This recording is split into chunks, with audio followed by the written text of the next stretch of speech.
if God gives you an idea, he gives you that idea for a reason. Now it's up to you to birth the idea, but he gives you the idea. That's the blessing. And a lot of people miss that. The blessing is God giving you the idea. And then he'll give you the people around you to help you raise that idea and have that idea mature. So that's those God is very methodical in how he does things, but it's up to you to be able to figure out what it is he put in you and then be able to push the narrative on that.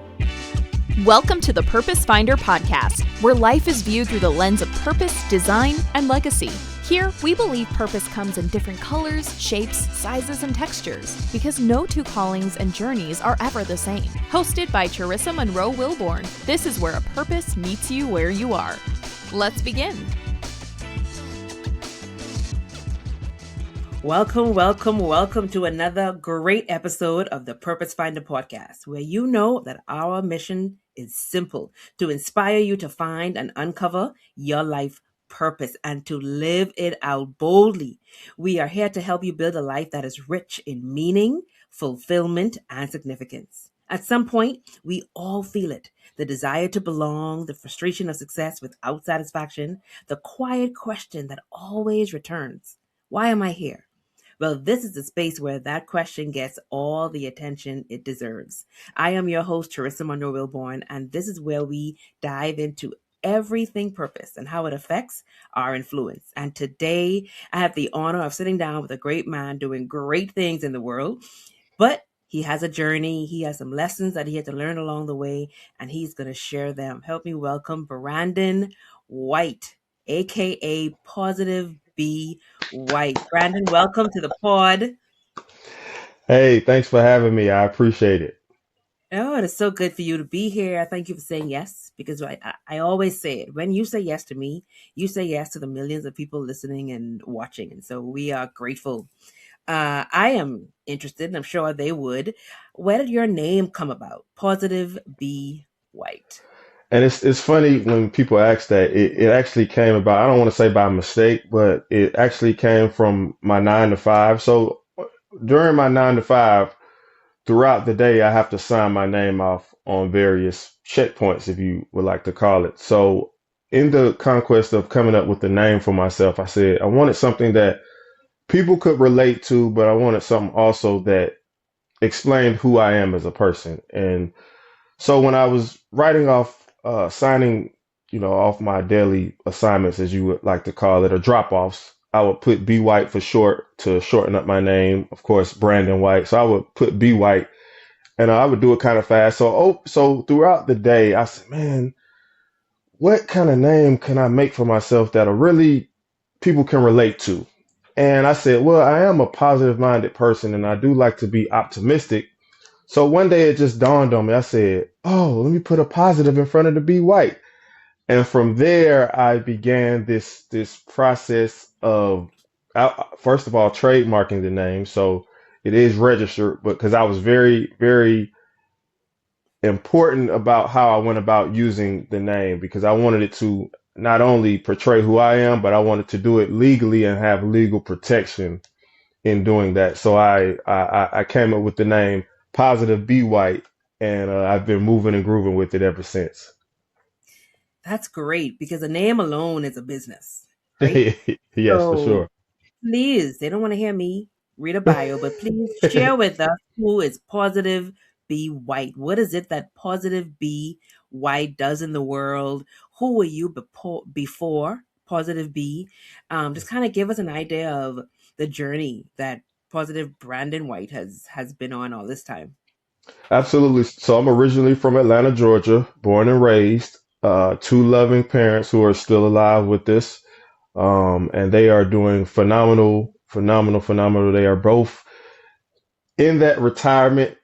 Well, my father retired, but then he went back and got a part-time job because he likes to keep moving. But two loving parents, originally from Lithonia, Georgia. If you don't know where Lithonia is, most people know where Stone Mountain, Georgia is. So Lithonia is right next to Stone Mountain. So to give you a perspective of where I'm from, like I said, humble beginnings, two loving parents who raised me. They instill morals, ethics, and really, really, really are the backbone of who I am and why I am who I am today. So shout out to the parents. They get a lot of the credit and the village around me as well. So share with us, what is it that Brandon, I'm sorry, let's get this name correct. Positive B White. Positive B. Share with us what you do in the world that makes you so amazing in your calling.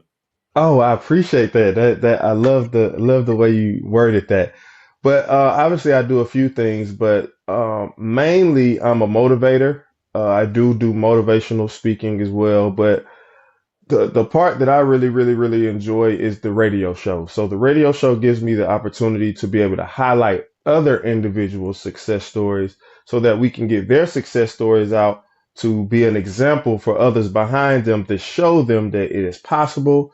All you have to do is believe in yourself, like the shirt, and focus and focus. I try to get people to focus in on what they really enjoy doing and live in that. Focus in that and just kind of live through that. And also, I'm a five-time author, so I got five self-help books available now on Amazon. You can visit my website, www.positivebewhite.com, if you want to check those out as well. And then I run Positive, Passionate, Motivated, which is my advertising company, which is another way for me to highlight individual success stories. We bring like minded individuals on, have them share their stories, and we push positive content. So, like I said, to be an example for anybody on the fence about starting something, it's plenty of people who started from ground one, build it brick by brick, and ultimately made it a reality. Do you remember the day? Because you do a lot of good stuff, but do you remember the Thank day, you. positive, where you knew, okay, this is my purpose, this is my calling? Was it a day, a season, a moment? It was the date 2014. And 2014 is actually when I founded Positive, Passionate, and Motivated. And that's when everything really began to take off because I founded it in 2014. And then another date that's important is actually 2020, which is COVID year. And COVID was very inspirational because obviously everything had shut down and we all were inside more. We all were inside the house more. And for that birthed my first book, Grab Your Success from Slipping Away. So through COVID, I was able to start my authorship, and so 2020 was very important. But 2014 is when it really all started, and even before that, it was a thought. But 2014 is when I really put it on paper and said, "Hey, I'm gonna go forth with this thing and push it and see where it goes." And so if you had to share your purpose in one statement in 2014 when you figured it out, what would that be? Mhm. Alignment, alignment, being in alignment and following what God, if God gives you an idea, he gives you that idea for a reason. Now it's up to you to birth the idea, but he gives you the idea. That's the blessing. And a lot of people miss that. The blessing is God giving you the idea. And then he'll give you the people around you to help you raise that idea and have that idea mature. So that's those God is very methodical in how he does things, but it's up to Okay. you to be able to, figure out what it is he put in you and then be able to push the narrative on that. So you mentioned the radio show, you mentioned five books written, you mentioned your advertisement company, but you also breezed by mentioning much earlier that you have a 9 to 5. Yes, I do. Yes. So I'm in the aviation industry, the airline industry. That has been the 9 to 5 that I have been able to. That's the really the backbone of everything. And the reason I say that is because so many times people are so in a rush to quit their 9 to 5, not realizing that their 9 to 5 is actually their first investor. The 9 to 5 you use, Well said. Well said. Say that yes, slowly. Say that slowly for me. absolutely. Can you say that again for those in the back that weren't listening quite well? Yeah, use that 9 to 5. Your 9 to 5 is actually your first investor. It's the thing that can give you the foundation to be able to build on. Because a lot of times, in order to build something, you need consistency, if that makes sense. And a consistent paycheck gives you the opportunity to be able to make sure your bills and everything things are paid. And then the extra money that you get, you use that to put into your purpose. And like you said, the Purpose Finder podcast, you use that to be able to push you into your purpose, and it's able to help you fund your purpose.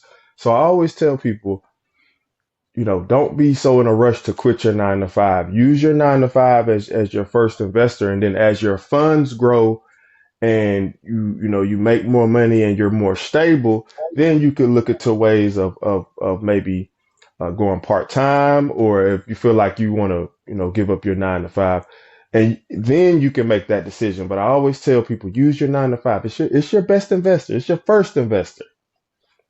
Why do you think people look at their 9 to 5 as why do you think they don't look at it like that? Because many people think that, okay, in order for me to do Mhm. something bigger, in order for me to run a business, in order for me to run a well-known company, I have to get out of a 9 to 5. Why do you think they have that thought versus I should use my 9 to 5 to help me build? Well, I think a lot of it comes from social media, and then the reason I say that is because it's this microwave mentality that everything happens fast. Everything happens fast. You hear the term overnight success story. It Yeah. is very rarely an overnight success story. It's years and years and years of work that has been put in over a sustained period of time, and then at one point in one moment in time, things really take off and skyrocket, and then that's when you start to see this beautiful thing. But people very rarely realize that those things 10, 20, 30 years in before some of those things happen. So you have got to remember that you have to build things brick by brick, start with a solid foundation, and then work your way up from there.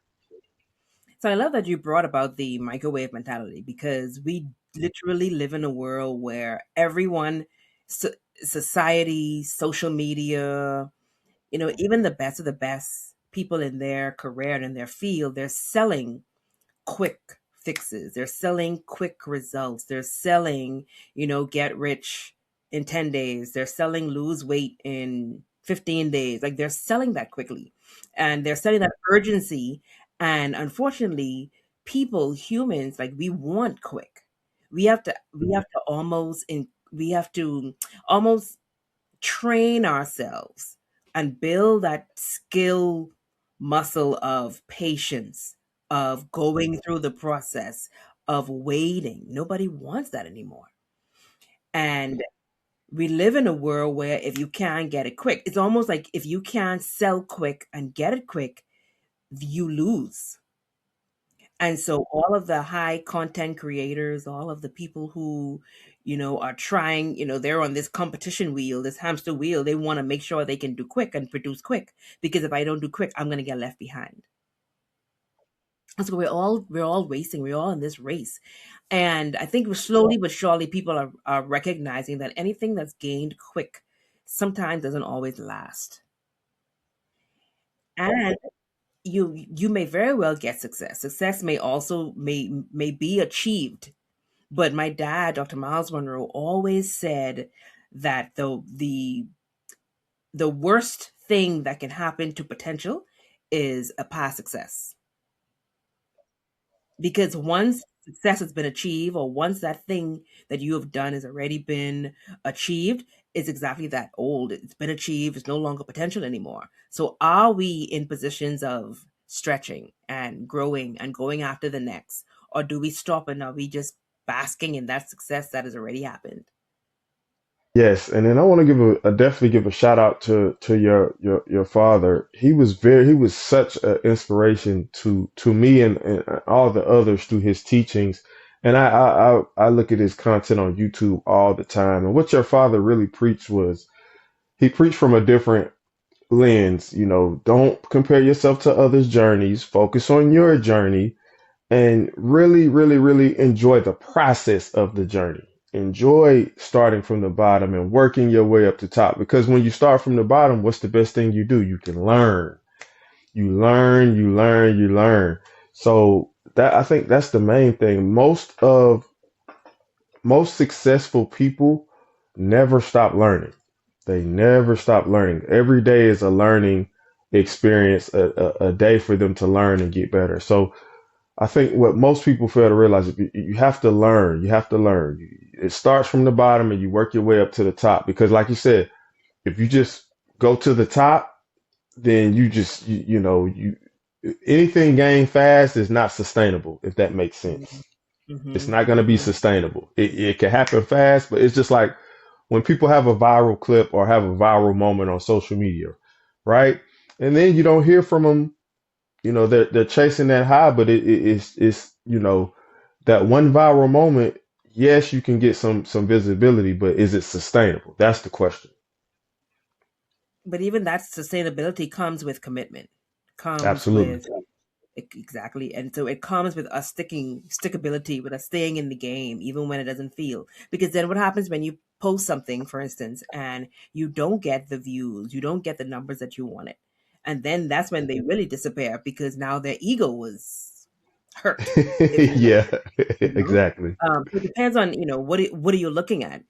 But I Mhm, want to talk about let's talk about positive, and I want to talk about positive B because mhm, positive B, the name came from who you were and who you think you are, as far as being a positive person to those around you, to yourself. mhm. Positive, were you always that way? Were you always positive, and where did that come from? Well, the answer is yes and no. And the reason I say yes and no is because I've always been a positive minded individual, but I do have moments just like everyone else where you have moments of disbelief. You have moments where you not necessarily lose faith, but where your faith is tested. And through those moments, you really, really have to go back to get back to the root. And I was raised in a family of a religious family. My mom and dad, they made sure we went to church, not every Sunday, but growing up, we went to church quite frequently. And that's where I got the principles to be able to, you go through the scriptures. I love Proverbs because it's quick hits that, if you just need something to help get you over the edge, you go to Proverbs and it's several verses that can help guide you along that path. But I think the positive be white is very important because it gives me a way to be transparent enough to tell people, hey, I'm a positive person myself, but just because you're positive doesn't mean you're not going to go through things. Doesn't mean you're not going to be tested, and doesn't mean you're going to face adversity because we are going to have those moments. Do you remember a time when you had the most adverse, challenging, lowest point of your purpose journey? Yes, probably my first few years at the 9 to 5. Those first few years were really, really, really, really tough because obviously when you start at the bottom, you're not making a lot of money. You don't have a lot of seniority. So, I don't you're kind of last to get everything. You're last to bid for your vacation, you're last to get off days. And for me it was very rough because not only that, but I missed out on a lot of family time because of during the bidding process, of course, the weekends and things like that go first. So if holidays didn't end up on your off day, you were at work. So probably the first 6, 7 years, I missed out on a lot of family stuff, just being at work and just that was really, really, really rough on me because I'm a family person and being able to not be around my family on holidays, Thanksgiving, Christmas, 4th of July, Memorial Day, family birthdays, things like that, cookouts. I missed all those things, and that was very, very, very rough on me. But I hung in there, stuck it out, and I was able to get through it. But it was very, very, very rough on me. Are you at a place where you now can spend family Yes, time? yes, absolutely. I'm in a position now where I can more flexible and be able to spend time with my family. And then my especially my daughter. My daughter is she's getting ready to be 5, so I'm able to spend a lot of time with her. And then even on my off days, we make it a point to go do things, take her to the park, urban air trampoline park, things like that. So I really, really, really value those moments, especially while she's young. But it brings me back to the microwave mentality, because Hmm. during those 6 7 years, like, you had to stick with it. Absolutely. Somebody may have said, you know what, I can't do this. Yeah. This is for the birds, and they would have been out of there. But Mhm. what was it that made Brandon at the Mhm. time say, I can't just give up, even though it isn't going the way I wanted to? Well, this is gonna sound funny, but bills. Okay, that'll make you stick in there. That'll make you stick in there. But you could have also decided to find some other job Yeah, yeah. that So gives you one, flexibility. absolutely, absolutely, and I'm glad you brought that up. So as I mentioned, I work in the airline industry, aviation industry. I have a thirst for aviation, right? And my 9 to 5 is pretty flexible. So the more time you're there, the more flexible it becomes, if that makes sense. And one of the things I love the most out of everything is the ability to travel. I love to go all around the world. That is one of the things that keeps me motivated on the days where it's raining, cold, hot. The ability to be able to get on the plane and travel and go around the world. That's what really kept me motivated and inspired to keep going outside of the bills. Because student loans and all that stuff, it doesn't stop, So but the main thing was the ability to be able to travel. Is one thing that really, really, really kept me grounded. I think that's a great reframe, because you could Yes. look at the bills, or you could look at not being able to spend time with your family, but what are you grateful for? Like, you're grateful for the ability to Hmm. travel, which sounds like it's a passion of yours. Oh, Um, absolutely. I can imagine. So you stuck in there, and I think about others who maybe even looking at their 9 to 5. It brings us back to our 9 to 5, and they feel that this is not serving a purpose, Hmm. or it's not serving my purpose anyway. But you said we look at our 9 to 5 as our investor. And I Hmm. know for you, you've had projects along the way that have been very challenging to Hmm. finance.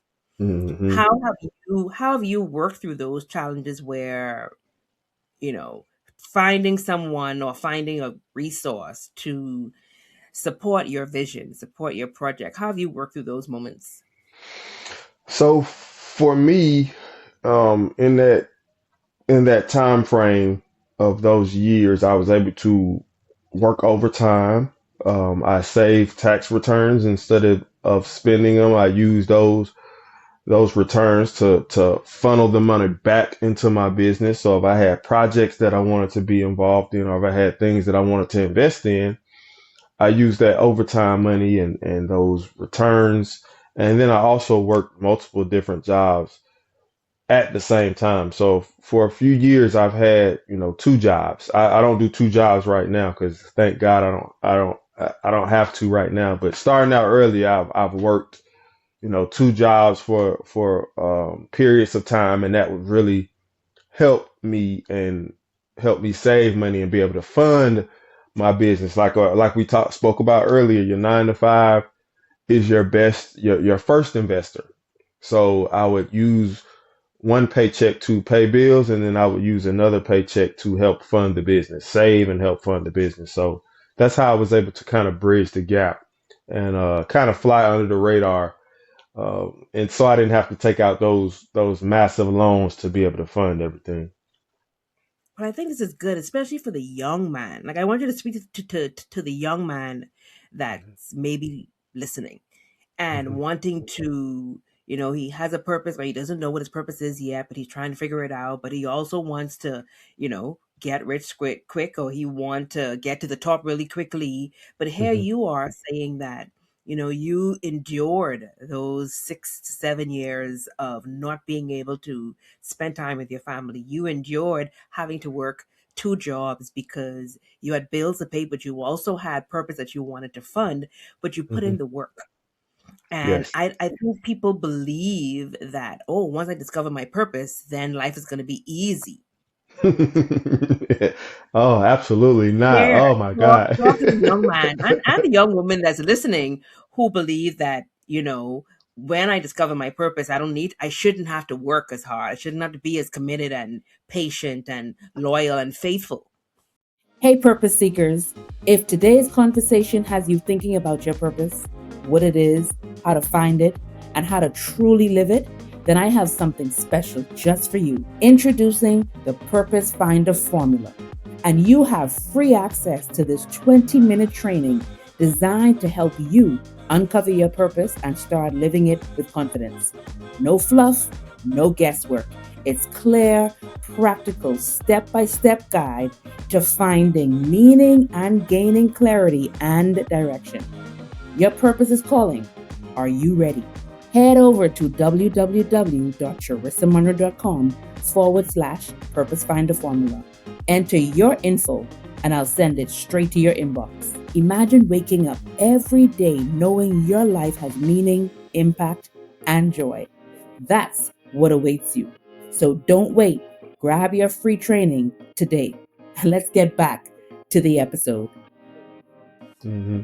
Yeah. So the narrative will have to switch. So once you find your passion, you actually have to work harder because once you find your passion, then you go 100% and you put 100% into that passion. So if, for example, if I had to talk to 18-year-old me, if I go back to 18-year-old me, what would I tell 18-year-old me? It would be what I'm telling you today. Hey, take your time, build things brick by brick, and then for me, one thing I will say that has helped me is not only writing books, but reading them. Mm. They have so many books out here, and we have so many resources. You can go on the internet, and if you just have a question about anything, you can type it in, and it'll give you pretty good answer, especially with Chat GBT and AI.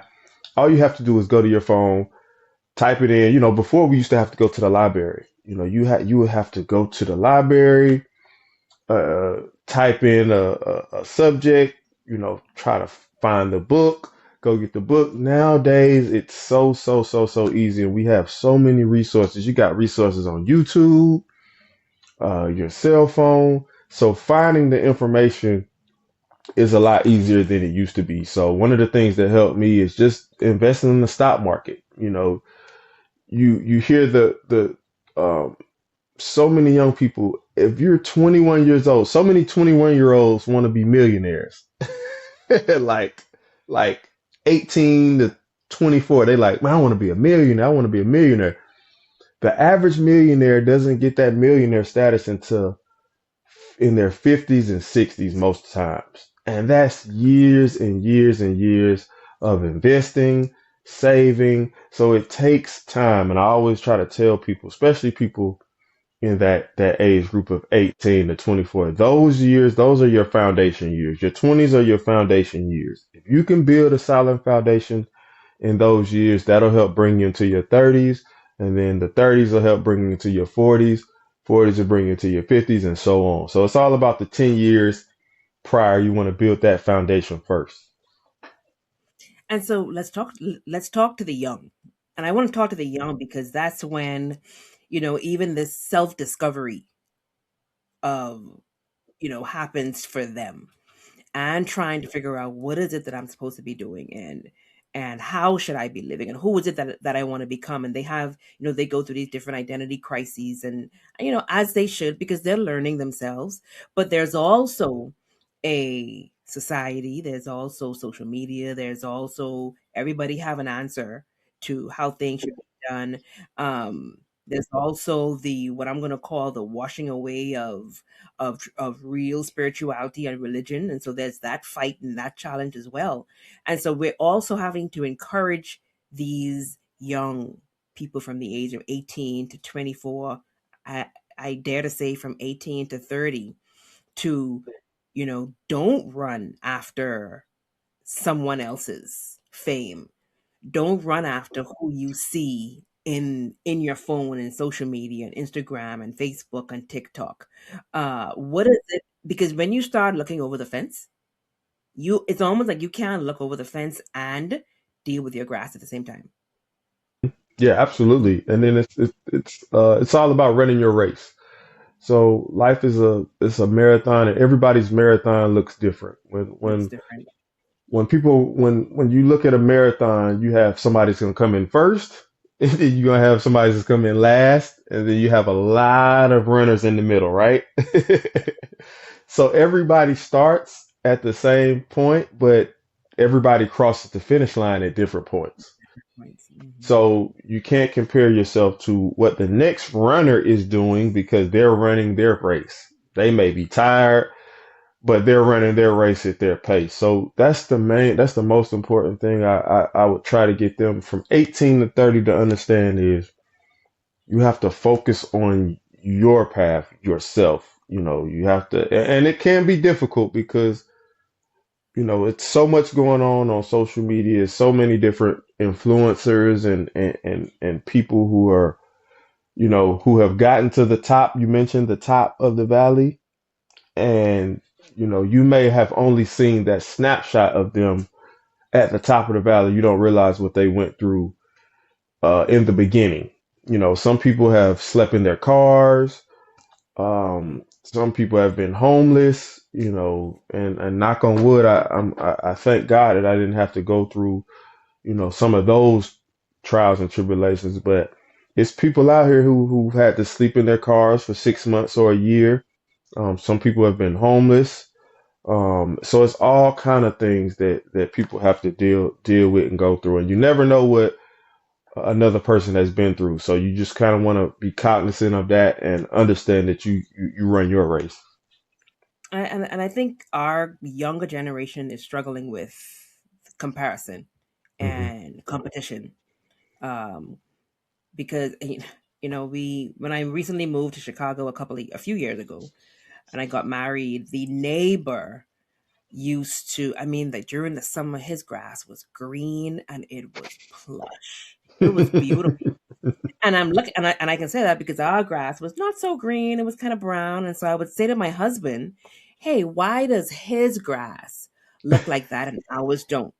And my poor husband, like I didn't even realize that me asking him was also me saying that he wasn't doing something. Like that's all. I didn't think that he would take it that way. And I, even though I wasn't saying it, I didn't think that I would be also implying to my husband that the reason our grass isn't green because you aren't doing something. Hmm. But essentially that's what I'm saying. So I'm looking and he's like, well, you know, it could be because maybe he's doing this and we're not doing this. And I mean, it sent my husband on this thing of trying to figure out how we gonna get this grass green and plush because my wife is asking about the neighbor's grass. Hmm. And mind you, I'm asking about the neighbor grass while I'm not doing anything. But at the same time, the neighbor is watering his grass, he's cutting his grass, he's showing his grass some TLC. Hmm. And over here, we're not doing anything. A long story short, my husband goes and he puts in the research and we have conversations about it. And I mean, he's taking pieces of samples of soil and sending it off to go and get checked so that we can see what really, I'm telling you, he went all in. Brandon, when I tell you, make a long story short, when I tell you that after all the work and the toil and the sweat that my husband went through to put the time and energy and effort into our grass became greener, it became plusher, it became more beautiful. It became spotless, even more than the neighbor's grass. I don't even look at my neighbor grass anymore because I now understand that when we, and I say I, but that's not true. When my husband puts in the work for our yard, you get what you want. When you put in the work, when you put in the research, when you read, when you put in all that that the grass would need, the watering, the attention. My husband would be outside talking to the grass. I've never seen such.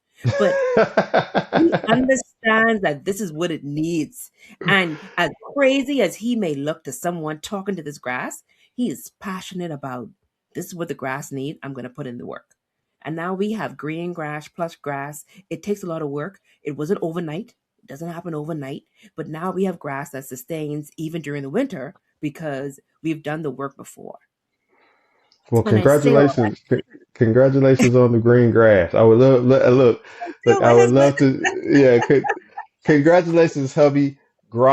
Job well done. I would love to see a picture of the grass. absolutely, It sounds absolutely. beautiful. And the microwave mentality would not have worked if you wanted it to be quick because it Mhm, just doesn't happen that way. mhm, And so the young people are struggling with that very mentality of wanting to get green grass quickly, mhm, of wanting to get green grass without doing work, mhm, being a little lazy. And I love your story because you've put in the work. You work hard, you work the double jobs, and but you still build your purpose. You still work on purpose. The projects are still there. You've still written the 5 book. You've written 5 books during all this time. mhm, You have two businesses doing all of this. And mhm, they're thinking, they're meaning the 18 to 30-year-old man and women, they're like, yeah, but how do I do this without having to get out of bed? mhm. Yeah, How can I do this purpose thing without actually putting in some work? Um, yeah, absolutely. And it's a narrative that I definitely try to, you know, preach against and just try to get them to focus that things take time because as I coming into my 40s as well, you know, those things took time.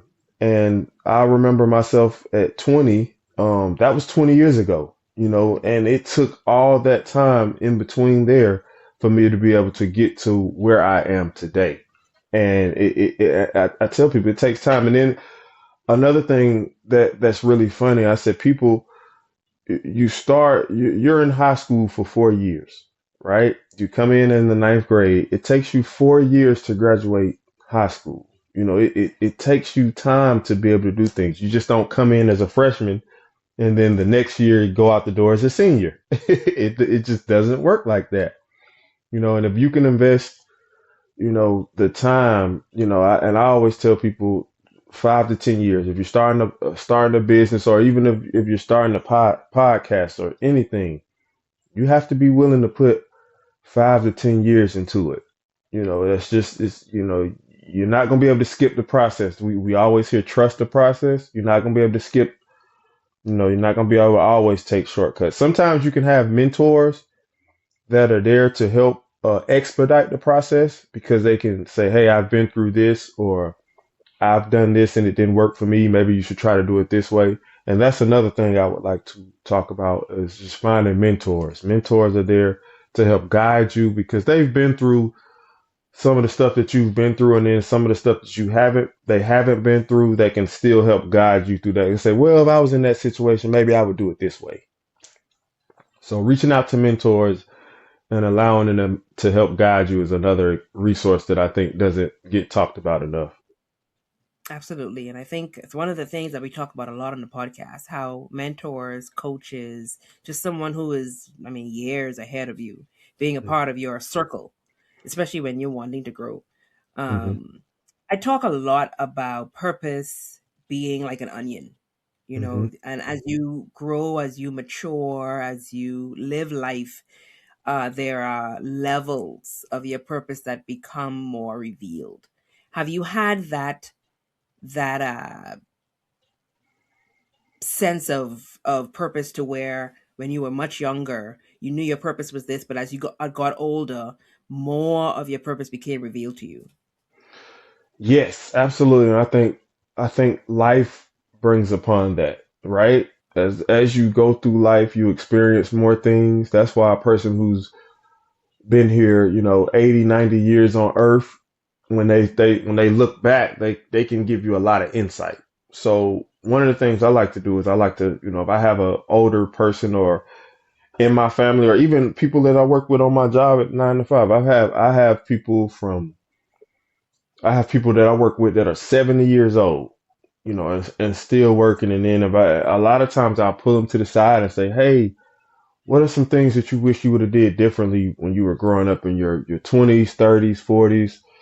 And they love giving wisdom. They love giving wisdom about, what they wish they would have done. And I think the narrative most of them push is if you have something you want to do it now because life happens very fast and time doesn't wait at all. It does not wait for anyone, and it goes like that. Just like, for example, 2025 to me just flew by.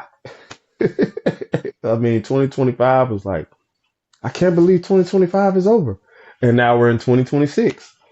And it happens that fast. And then, COVID was 6 years ago. It seems like it was just yesterday, but it was literally 6 years ago. So that's how fast time moves. You mentioned that you have a 5-year-old daughter, Yes, yes, should be and 5 in June. I can only imagine how much of a gem she is to you in your life. Oh, How have you heart. how have you included your daughter in your purpose work? Oh, my daughter she is very, very, very intelligent for her age. She is smart as a whip, as they say, she's been here before. But one of the things I like to help incorporate with my daughter, like, so obviously I have the radio show, but my daughter actually loves going to the radio station with me. She absolutely enjoys it, and I love bringing her with me because when she comes with me, she gets a chance to see dad in a different light, right? Mm. She gets to see Mhm. dad talking to people on the show, and just having a conversation. And I love being able to do it because it's something that I can do where I can have her with me and have her see me, not just as dad, but hey, dad looks like he's having a lot of fun on his radio show. Let's see what this is all about. And I have her help me when she comes in. She sits down, and I help her. She tests the mics for us before we go on air. So we'll have her sit down, put in the headphones, and just talk. Hey, baby girl, just talk, so we can test the mic for. And she just absolutely loves it. So it's such a blessing to be able to bring your kid or kids to your workplace or your passion place, and just let them be able to experience that, because they'll learn not only more about you as their parent, but as they grow older, it'll help them to kind of find out what their purpose is and be able to help find what makes them happy, and ultimately help them be a purpose finder, like the name of the podcast. Absolutely, absolutely. So when you think about your mentors, as we talk about your daughter, the advice that you were given when you were her age, do you remember any advice that you were given way back in your younger years, 5, 10, that you still apply to your life today? Yeah, I would say, um, and then especially, I think my parents would be a great resource because during those years they were such inspiration in my life because they laid the foundation. You know, I was involved in sports as a young man, and that sports is really what gave me that sense of teamwork, right? Because when you're playing on a team, you have to figure out what what what are you good at that helps the team as a whole win. So obviously you have, take example for, we were 4x1 junior Olympic champions, right? It's four of us. It was four of us who won the Junior Olympics championship. It wasn't one, it was four of us. So we had to figure out a way how to be able to win this thing with the four of us. We got first leg, second leg, third leg, and fourth leg, and being able to understand what can I do to help the team win and help us get to where we're going. What, how do I fit into this puzzle? So I think one of the main things sports help me with is being able to identify my strengths as an individual to be able to help the team win and be able to help the team come out on top. And I think those are things that help me get me to where I am today. Absolutely, absolutely. No, thank you for sharing. And where's our time going? It's just slipping away. But Yeah. please, can you share with us? Because we can hear that. I mean, they're just positive, just running through your veins. So please tell Thanks. us and the audience where they can get connected with you, with the work that you do, the books that you have. Where can we find Positive Be White?